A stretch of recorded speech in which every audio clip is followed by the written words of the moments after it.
ये जो ACCA और CPA होते हैं ना, ये इंडिया के अंदर प्रैक्टिस नहीं कर सकते। अरे इनके पास साइनिंग पावर थोड़ी ना है। कह देना बहुत आसान होता है, मगर इस बात में क्या सच्चाई है, इस वीडियो में इसी बारे में बात करेंगे। हाय, मैं हूँ CA Gaurav Sabharwal, 18 commerce academy Indore से। चलिए शुरू करते हैं अपना discussion. Welcome to career Tuesdays on the move. यहाँ पर हम करियर और मोटिवेशन से रिलेटेड अनबायस्ड वीडियोस बनाते हैं। Welcome back. देखिए, आज यहाँ पर हम 3 सवालों के जवाब देंगे एक एक करके। पहला सवाल है कि आपको ये तो पता हो कि प्रैक्टिस करना even as a chartered accountant, is it a easy task? Will figure that out first. दूसरी बात कि अगर आप as a chartered accountant practice करते हैं तो क्या सर्विसेज प्रोवाइड करते हैं? यानी कि ये जो 2 क्वेश्चन हैं ये उन लोगों के लिए रिलेवेंट हैं जो अभी CA कोर्स परस्यू करने के लिए जा रहे हैं, उनके लिए भी ये वीडियो बहुत यूजफुल है। और फिर तीसरा सवाल मैं आपको बताऊंगा, क्योंकि ये 2 सवाल बेस बिल्ड करने के लिए बहुत जरूरी है। तीसरा सवाल हमारा रहेगा कि भैया ACCA या CPA इंडिया के अंदर रहकर प्रैक्टिस कर सकते हैं कि नहीं कर सकते। ठीक है जी। तो फिर मैं दूंगा अपना फाइनल वर्डिक्ट, जिसके अंदर हमारे पूरे डिस्कशन का जो निचोड़ निकालेंगे और आपको समझ में आएगा कि किस केस में आप क्या कर सकते हैं, प्रैक्टिस कर सकते हैं कि नहीं। ठीक है जी। चलें तो शुरुआत करते हैं बिना किसी देरी के अपने पहले पॉइंट से, और ये सबसे फेवरेट है मेरा, practising as a chartered accountant within India. देखिए, मेरे हिसाब से ऐसा टॉपिक है जो अनटच्ड है, जिसके बारे में कोई ठीक से या सिस्टमैटिक तरीके से या स्ट्रक्चर्ड तरीके से आपको नहीं बताता है कि भाई CA प्रैक्टिस रियल लाइफ में कैसी दिखती है। ठीक है जी। तो मेरा जो जवाब है इस चीज़ के लिए, मैं इसको 3 अलग अलग फेजेस में डिवाइड कर रहा हूँ। ठीक है।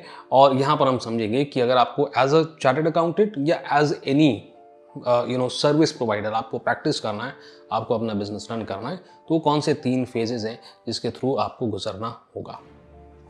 चले जी, फेज नंबर 1 से शुरू करते हैं, जिसको मैं कहता हूं building a sales funnel. Please try to understand.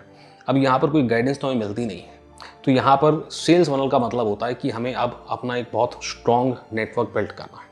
अब स्ट्रॉन्ग नेटवर्क बिल्ड करना है, अभी आप चार्टर्ड अकाउंटेंट बने या कोई भी सर्विस प्रोवाइडर है, तो आपको शुरुआत करना पड़ता है। पहले आपको फ्री एडवाइस देनी पड़ती है, आपको दोस्तों को और अपने क्लोज्ड नेटवर्क को अपने ऑफिस पे बुलाना होता है, दिखाने के लिए कि भाई मैं एक सीरियस काम यहाँ पे रन कर रहा हूँ।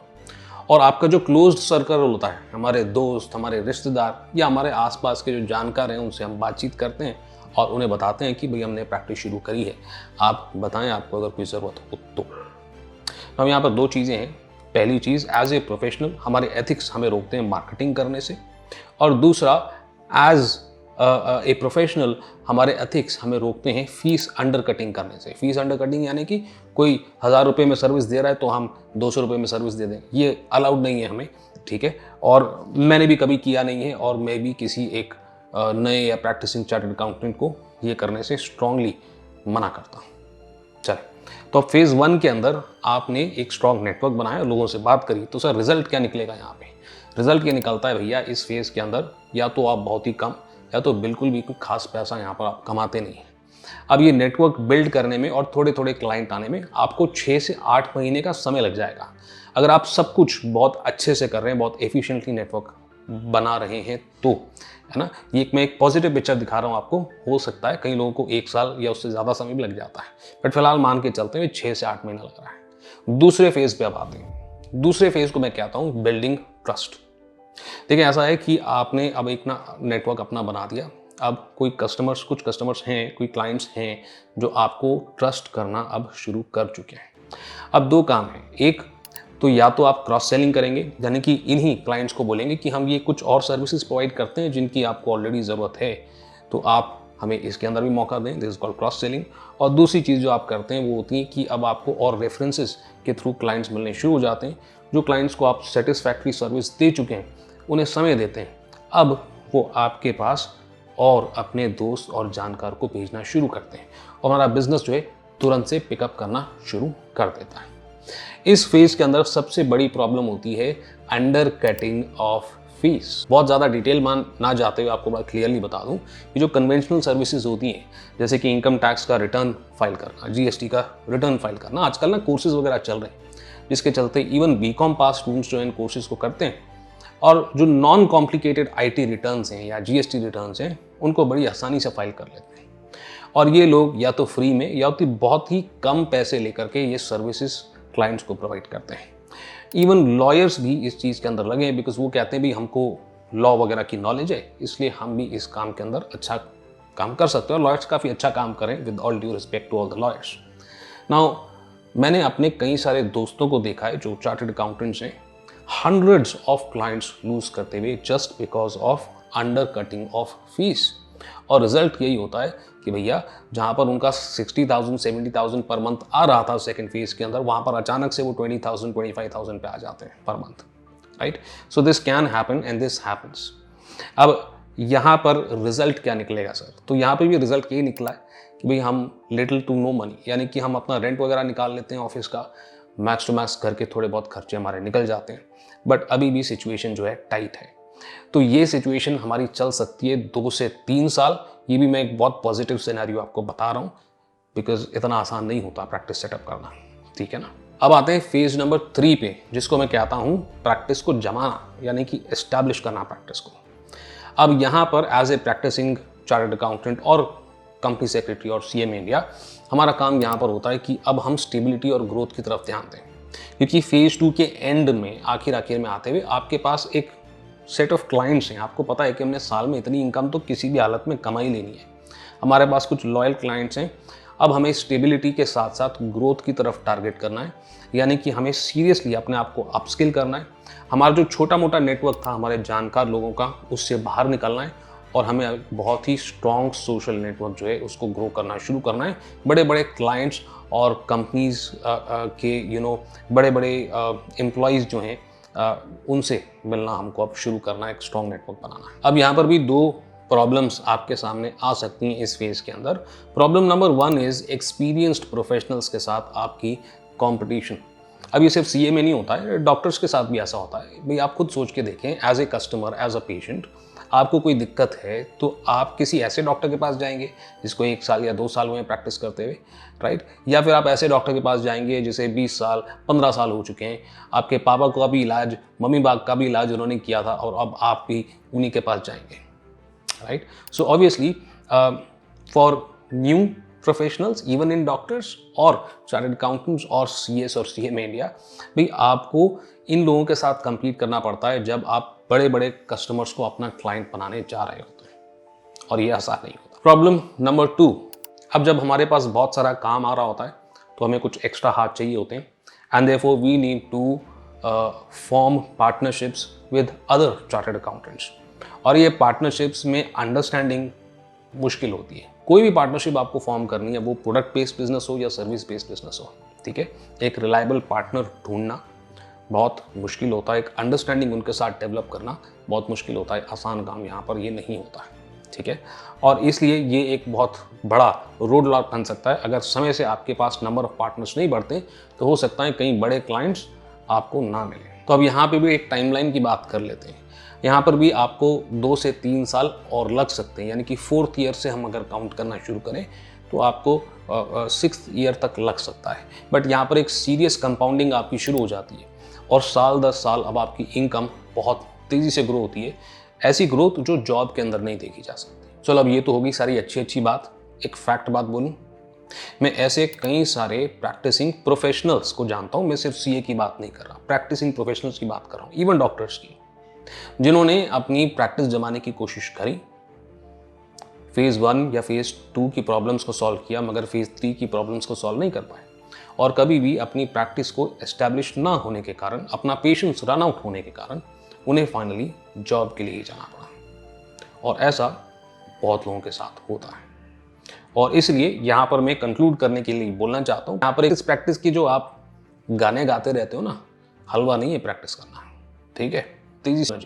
अब ये झटके के बाद एक छोटी सी बात आपको और बताऊं। पॉइंट नंबर 2, क्वेश्चन नंबर 2 जो हम यहाँ पे सॉल्व करेंगे वो है कि कौन सी सर्विसेज सर हम प्रोवाइड करेंगे। तो मैंने ऑलरेडी आपको बता दिया कन्वेंशनल सर्विसेज के बारे में, income tax return, GST return, bank audit, statutory audit, ये सब चीज़ें जो आप करने का सोच सकते हैं। इनकी प्रॉब्लम्स भी हमने डिस्कस कर ली कि यहाँ पर कॉम्पिटिशन हो सकता है, फीस अंडर कटिंग हो सकता है, और ये ऐसी सर्विसेज हैं जिसके अंदर साइनिंग पावर भी रिक्वायर्ड होता है, यानी कि ये chartered accountant has to sign.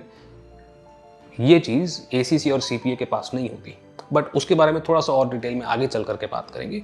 But ये साइनिंग पावर रिक्वायर करती है। बट इसके अलावा कई सारी ऐसी सर्विसेज होती हैं जिसके अंदर साइनिंग पावर रिक्वायर्ड नहीं होती है, जैसे ऑल्टरनेट इन्वेस्टमेंट्स के अंदर काम करना, स्टार्टअप कंसल्टेंसी हो गया, वेल्थ मैनेजमेंट हो गया, इंटरनल ऑडिट हो गया, डेट रिस्ट्रक्चरिंग हो गया। ऐसी कितनी सारी सर्विसेज हैं जिसके अंदर साइनिंग पावर रिक्वायर्ड नहीं होती, और ये सर्विसेज काफ़ी हाईली सॉट आफ्टर हैं और साथ ही साथ में पे भी बहुत अच्छा करते हैं। मैं पर्सनली अगर अपनी बात करूं तो मैंने अपने पूरे प्रैक्टिसिंग करियर में ऐसी कोई सर्विस प्रोवाइड नहीं करी है जिसके अंदर मेरे साइनिंग पावर की रिक्वायरमेंट हो। फिलहाल आगे बढ़ते हैं। अब यहाँ पर प्रॉब्लम क्या आती है, अगर आपको अनकन्वेंशनल सर्विसेज प्रोवाइड करनी तो प्रॉब्लम ये आती है कि यहाँ पर सीरियस अपस्किलिंग की ज़रूरत होती है। मुझे अगर वेल्थ मैनेजमेंट सर्विस प्रोवाइड करना है तो मुझे मेंटर्स चाहिए जो मुझे बताएं कि हाई नेटवर्थ इंडिविजुअल से कैसे बात करी जाती है, कैसे नेटवर्क किया जाता है। मुझे ये समझना पड़ेगा कि क्या क्या सर्विसेज मैं उन्हें प्रोवाइड कर सकता हूँ और मुझे अपनी नॉलेज के अंदर क्या क्या अपडेट्स करने की ज़रूरत है, और वो ऑफिशियली मुझे करना पड़ेगा। तभी मैं हाई नेटवर्थ इंडिविजुअल्स जिनके पास करोड़ों रुपए होते हैं इन्वेस्ट करने के लिए, उन्हें इंप्रेस कर पाऊंगा। मेरे हिसाब से आज के टाइम में अगर आप आगे ग्रो करना चाहते हो तो आपको दोनों चीज़ों पर ध्यान देना चाहिए। आप एक बेस बनाएं अपना जिसके अंदर रेगुलर इनकम आती रहे कन्वेंशनल सर्विसेज से, अगर आप एक चार्टर्ड अकाउंटेंट हैं तो, और साथ ही साथ में एक लॉयल और स्ट्रॉन्ग क्लाइंट्स बना लें अपनी स्पेशलाइज्ड सर्विसेज की वजह से, बिकॉज वो क्लाइंट्स जो हैं किसी और के ऊपर रिलाई करने से पहले 10 बार सोचते हैं। चलिए अब आ जाते हैं फटाफट से मुद्दे की बात पे। पॉइंट नंबर 3, सर ये तो बता दो यार, आप सीपीए और एसीसीए प्रैक्टिस कर सकते हैं कि नहीं, इतनी देर से पका रहे हो। बताता हूँ, बट इससे पहले एक रिक्वेस्ट है, अगर आप इस चैनल पे पहली बार आए हैं या फिर कुछ समय से वीडियोस देख रहे हैं बट अभी तक सब्सक्राइब नहीं किया, प्लीज़ सब्सक्राइब कर लें और वीडियो को लाइक ज़रूर करें ताकि और लोगों तक भी ये वीडियो पहुँचे। चलो जी, बात करते हैं कि क्या एसीसीए और सीपीए जो है वो प्रैक्टिस कर सकता है।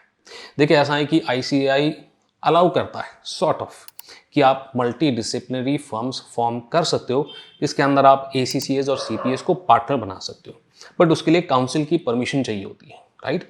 बट अगर आप कोई कन्वेंशनल सर्विसेज जिसमें साइनिंग पावर रिक्वायर्ड होती हैं, वैसी सर्विसेज अगर आप प्रोवाइड नहीं कर रहे हैं, राइट, तो फिर आप एक लिमिटेड लाइबिलिटी पार्टनरशिप फॉर्म कर सकते हैं, and CS, CPS and ACCS can definitely work together and provide these consultancy services. अब आपके मन में एक सवाल चल रहा होगा कि सर ये तो ठीक है, बट एक चार्टर्ड अकाउंटेंट एक सीपीए एसीसीए के साथ क्यों ही पार्टनरशिप करेगा, क्यों उसके साथ बिजनेस करेगा, उसको तो सब नॉलेज है, वो क्यों ना किसी दूसरे सीए को देख ले। देखिए ऐसा होता है, एसीसीए जो है उसे आईएफआरएस की, यूके टैक्सेशन की नॉलेज होती है, सीपीए को यूएस गैप, यूएस टैक्सेशन की नॉलेज होती है, और इस वजह से आउटसोर्सिंग का काम जो है ये एक और काम हो जाता है जो उस फर्म के एम्बिट के अंदर, एम्बिट ऑफ सर्विसेज के अंदर ऐड हो सकता है, जो सीए खुद से नहीं कर सकता, राइट।